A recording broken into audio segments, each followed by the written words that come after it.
Hour number 2 of the show here on your Monday. Good to have you with us, Matt and Patrick. A reminder, we have tickets to go see Ellen DeGeneres. She's going to be at the Orpheum. She's actually in town. They're going to be recording. This is her last tour, apparently, and over the stay she's doing a few shows here in Minneapolis. They're recording this, I'm going to guess, for one of the streaming services. So that's a pretty cool deal. The tickets we have are for Thursday. This is going to be on August 15th at the Orpheum. 8 p.m. is showtime. We will give away a pair of tickets later on today. Listen for your chance to call in on the show, okay? 952-946-6205, 952-946-6205. Our next guest is someone I've talked to probably 4 times already. I'm guessing this is going to be number 5. A.J. Peters is kind enough to join us. He is the candidate for the DFL for the Minnesota 7th Congressional District, and he's kind enough today to be in studio to chat with us about his campaign. A.J., welcome to the show. Well, glad to have you here. It's good to see you actually in face-to-face here instead of across the phone line. Are you sure? Have you seen this mug? This is not a pretty face. Well, everything's relative. I was out in Yosemite last week, and all those granite faces like, hey, my family. That sort of thing. I recognize all of you. Yeah. Quite literally the 3 brothers. All right, so we have had you on the air before, but let's take some time here. Who exactly is A.J. Peters? Well, I'm a long-term computer nerd. I actually got to work on as an intern on the first moon landing on there. I got to do the good stuff like bringing the chili and the Cheetos to the programmers, all the important type of stuff, but it was fun being there. And then worked in research. I taught some high school because I thought I was going to be a professional football player, but all I was lacking was talent. Oh, yeah. It's one of those things that sometimes help. But then taught a little bit of high school. I was trying that. And then I went into Honeywell Research, in which I did research on the Patriot missile, the space station, and the shuttle on there. Wrote some code for that. Went into management. I hated management. I like working instead of telling. And then went out for business for myself in '89, and I've been doing that. I tried to retire in '97, but then I spent the next 4 years, 200 days in the hospital because of issues like that, so I'm big on health care. And then if I didn't have the talents in the computer business, I would have been broke. I had to declare bankruptcy, but I didn't. So, and then I taught college for a little while, and then I retired. I couldn't handle retirement. So then I went in and opened up a small computer shop. I repair computers in Long Prairie, but I also teach seniors on how to use their PCs, how to use their tablets, how to use their phones, and how to stay away from scams and what you do when you've been scammed. Yeah, okay. And I imagine it's something that's very greatly appreciated. You generally don't get the call. You like having to help people after the fact on something like that. Yeah, I know. They tend to like me. I always like to say if my district only had women of 70 and older, I'd win in a walk. So you have run in many different races before. You've run for the Minnesota House and Senate, correct? Yeah. Well, basically the Senate twice, and then helped with the House candidate once. That's right. Yeah. You are taking a step up here. Yep. The Minnesota 7th Congressional District, currently Michelle Fischbach's district, and there's no clear idea whether she's going to make it out of her primary at this point. But you decided to pick up the DFL mantle there. Talk about the decision to no longer run for a state race, but run for a national race. Well, I took a look at it, and we've got this big number. It's called 312. Do you know what 312 means? No. That's what Mr. Franken beat Norm Coleman in his Senate race. And, if we can bring in 20,000 votes extra in CD7, we will get, when I started all this, it wasn't sure, the spread was Trump was ahead. Mm-hmm. And we needed all the votes from the out there anyway. And then when the primary races started between the two, and they're beating each other up pretty good, I felt maybe I have a slugger's chance of winning, even though the average candidate in CD7 wins about 35%. But I think I could probably get up higher than that. So far, I've put 276.8 hours in my vehicle on there, on roughly 12,000 miles between the two vehicles on there. And it's a big district. I love the people there. There are so many good people in Minnesota. Yeah. And so many people that really, really, you city people, a lot of you want to move out there. You do. I mean, because, we got these little things called quiet, lakes, roadkill, as you talked about. Well, I think you could go with the regular hunting season on that. You're not necessarily having to patrol roadways, but you do have an abundance of fine pheasant deer available out there. It's really great. Ducks. It's really great out there. And our biggest problem out there for that and for work, for jobs, is we don't have enough housing. Yeah. Companies want to move out there because of the strong work ethic Minnesota has. And we need more housing, period. Yeah, that's the housing and daycare. When you talk about the practicality of life, and this is not just small town, this is everywhere. No. The practicality of life nowadays, that affordable housing and affordable daycare for your kids, those are the two things which are the biggest hurdle for most parents to get into the market. Well, and then plus the fact, when you have, let's say, a single mother or a single father, and it costs more to put their child into daycare than they can earn at their job. Yep. I mean, it is really tough, and we have to have more workers, period, especially out where we're at, because, I spent yesterday morning talking to contractors because of the storm Saturday night, Sunday morning on there, and there's just not enough workers to do all the job. My wife had 4 sons. She said she wanted one to be a carpenter, one to be a plumber, one to be an electrician, and one to be a mechanic, and then she'd be set for life. Yeah. But the only trouble is they probably would have been too busy to come to her house on that. But, she didn't get any of those. But, it's just really tough to find a carpenter, a mechanic, a plumber, or electrician. Well, and let's talk about that a little really quick, because I imagine something that can resonate well in the Minnesota 7 District is the idea of encouraging the trades after high school. The fact that there's this false mentality, and I saw it down in Iowa when I lived in rural Iowa. My family's from the Iron Range. There is this mentality that you have to pack up everything, leave, go to college and stuff like this. And the reality is there's plenty of work and good money to be made in many of these communities if you just go the trades route, and you'll be making money fast. Not in 4 years and hoping then you can get a resume out there. We're talking within a year generally. You're out there in an apprenticeship program, and then you're already getting billable hours. So it is something where I imagine there's an appeal that you can get out there by saying, you know what, I'm going to find ways to make this more affordable and a better pathway for the local kids to get into those programs. Well, and that's true. And one of the good things Minnesota has done for our tech schools is they put meat cutting into the tech schools. Yeah. Okay, during COVID, I had trouble getting meat, so I bought a pig. Okay. The big problem was making sure that there was enough time to get it butchered and into a freezer. I had to find a freezer, too, and that was tough then. But I mean, the meat cutting is really important in this area, and what that does is, 80% of all meat that's produced in this country is by 4 companies. Yes. 4 companies, 80%. Don't you think the farmers would like to have maybe get rid of some of that middleman there and some of the monopoly that they have where they can control the prices? Have you seen the prices what a farmer gets as compared to what's on the shelf? Oh yeah, the margins stink for farmers. They're getting absolutely screwed over by these companies who are making record profits and then blaming the higher prices on inflation. I know that is really, and so we need to work our way through this type of situation. We need to create direct markets for the farmers. We need to make sure that they get fair prices, and we need to work our way through this information and get it done fairly.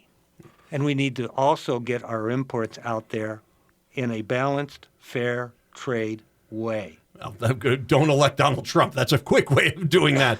All right, I want to go back to something you mentioned. You got experience with healthcare.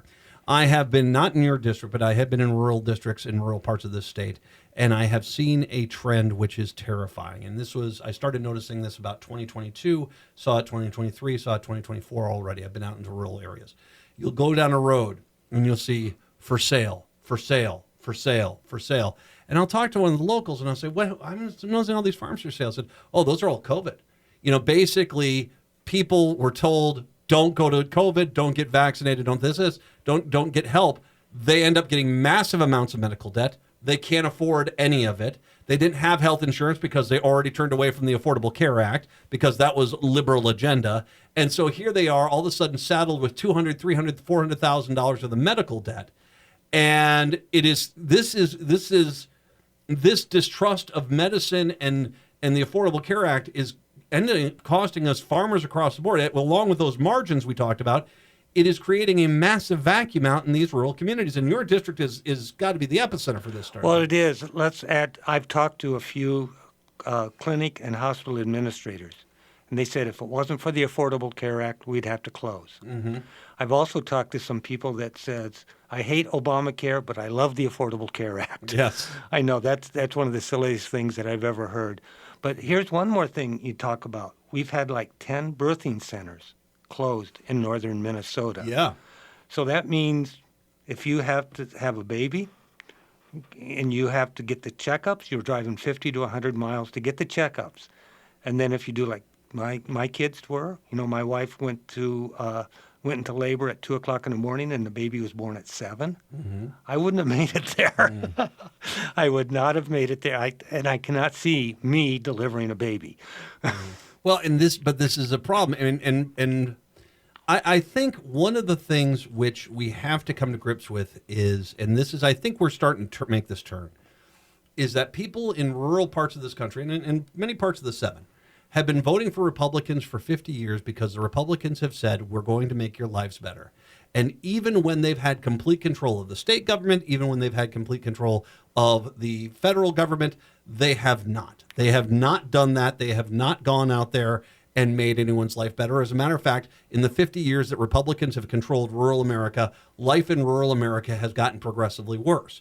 And I see it across the board where used to be vibrant little towns, and now if you're the gas station or the co-op, and if you don't have one of those, you're basically, maybe hoping you can get a job at the nearest Walmart or grocery store 2 towns away.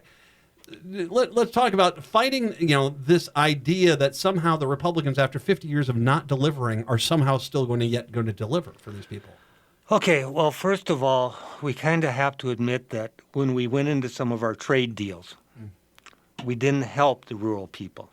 We helped the country as a whole, but the rural people weren't helped. So we need to make sure that they get the message that we are going to work to make fair trade deals. They need to know that we are going to work to provide birthing centers. We need to let them know our messaging stinks. I was going to use another term to say that, but our messaging stinks, and we need to message. We need to get out there. Every radio station in rural Minnesota is conservative. Yeah. Every one of them on there. So we need to get the ads out of it because radio commercials are on there. Now, they've done studies in other states, and not necessarily here, that rural people actually change their minds more often than city people. Mm-hmm. Okay, they do change their minds more often. Now, what I have found is don't talk to a 40-year-old man. He's never going to change his mind. Okay? But you can talk to most seniors, and they'll listen to you. Most seniors, not all seniors. You can talk to the 19 and 20-year-olds. Since Kamala has gotten there, I've gotten 10 people under 30 to volunteer for my campaign. Wonderful. So, I'm getting messages, and that, to me, that tells me something that, we have not necessarily messaged well to young people. So it's our messaging. We're going to say, we're here to help. This is what we're going to do. These are the things that we need to work on, and just be clear about it. And I know me, as a scientist, I tend to over-explain. We, as Democrats, tend to get too wordy. Mm-hmm. And the last thing we need to do is mansplain to everybody in the whole nation. We need to make ourselves clear. We need to make sure that we have our facts straight. And we need to get out there and start buying these commercials on radio stations because that's what they listen to. I'm not disagreeing with that at all. As a matter of fact, the Republicans' takeover of rural media has been pretty obnoxious. And it's hard because you see Republicans out there, really not knowing how to get that messaging out there. But I've always made this point, is that you've got a good product and people are going to buy it. Yeah. I'll give you a great one right off the top of my head. The state of Minnesota offers the ability for agriculturally based farmers who make less than $100,000 a year to basically buy into a state health care program at a very cheap cost, and their families can get health care. And the second you do that, all of a sudden, mom's not having to work 3 jobs off the farm to basically afford the health care.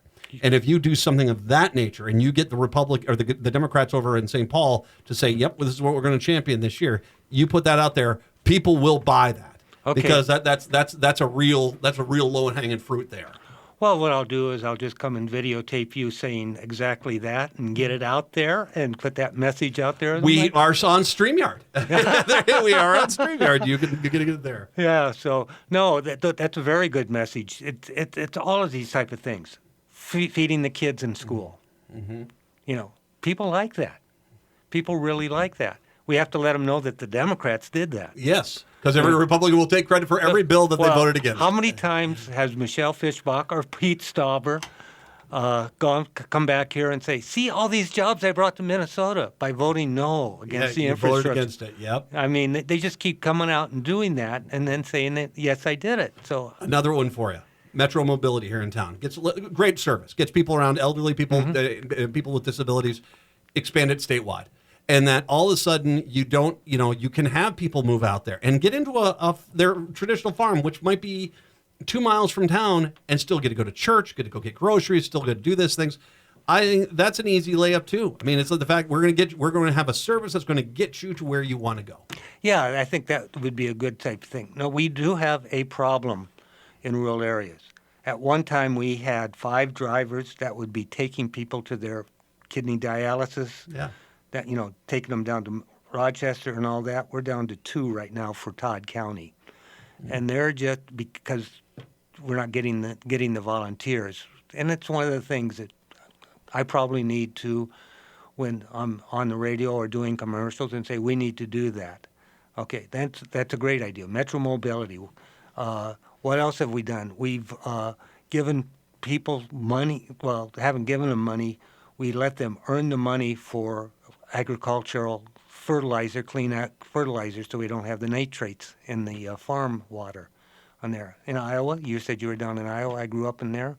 My brother-in-law down there has to haul in water because they got too much nitrates in their well. Yep. They only, and it's like 80% of the wells in Iowa have too much nitrates. Okay. Little thing about I grew up in Iowa, and I worked farms. I never picked up a rock in my life. It was a little bit different than up here. Mm-hmm. I admire all the hard work the farmers have to do up here to get this stuff done. Yeah. I got friends, family members who've been farmers in the Minnesota 7, and I know that's hard work, but it's fertile soil and it grows really well, stuff really well there. All right, I want to obviously Minnesota 7. This is a district. It would be great. I mean, if we can put pressure on the Republicans in 7. That's not a district they want to spend money in. I know. But as you pointed out, you have a divided primary there on the right, which means there are going to be some people who are not going to be too eager to endorse whoever the winner comes in. This creates opportunity. We can help A.J. Peters make a run for the Minnesota 7th District. It should be reminded the Democrats held this seat for many, many years. Oh, yeah. So A.J. Peters for Congress, Minnesota 7, what's the website? If people want to find out more information about your campaign and get you a donation, volunteer, help out, where do they do that at? Well, it's really a tough website name. It's A.J. Peters for Congress with an FOR.com or .org. ajpetersforcongress.com. That gets you there. And you can just go on Facebook and find me. Just look for A.J. Peters for Congress, and you can find me right away on there. I think it's important that the country people have to support the city people, and the city people have to support the country people. Mm-hmm. And we have a chance to pick up a lot of votes in Minnesota. Not just me. You know, we've got a lot of House candidates. You know, out there. You know, right now Moorhead is the only place that has a senator and a representative. And I think we can move it to Wilmer. We can move it to Alexandria. We can move it to Marshall, Redwood, all these places on here. It's one of these things. We do need the help out in rural Minnesota because we can do it. I'm certain that we can get more votes, and we can guarantee that Amy Klobuchar and Kamala will win this election in Minnesota. Even though we're ahead by 7 points now, there's no guarantee that's going to stay, and we need to get every vote we can get. If you're in a relatively safe Democratic district, by all means, help out your local DFL candidate. Don't take any raise for granted. But if you got some time, a little extra money, going out to the Minnesota 7, helping out A.J. Peters would be a good thing. A.J. Peters for Congress, FOR Congress, ajpetersforcongress.com or .org. A.J., thank you. I appreciate you coming on in today. Thank you very much for the time. Thank you for having me. It's fun. My pleasure. I enjoy talking to you. A.J. Peters is the candidate for the Minnesota 7th Congressional District. We'll take a break. Come on back. It's the Matt McNeil Show here on your Monday.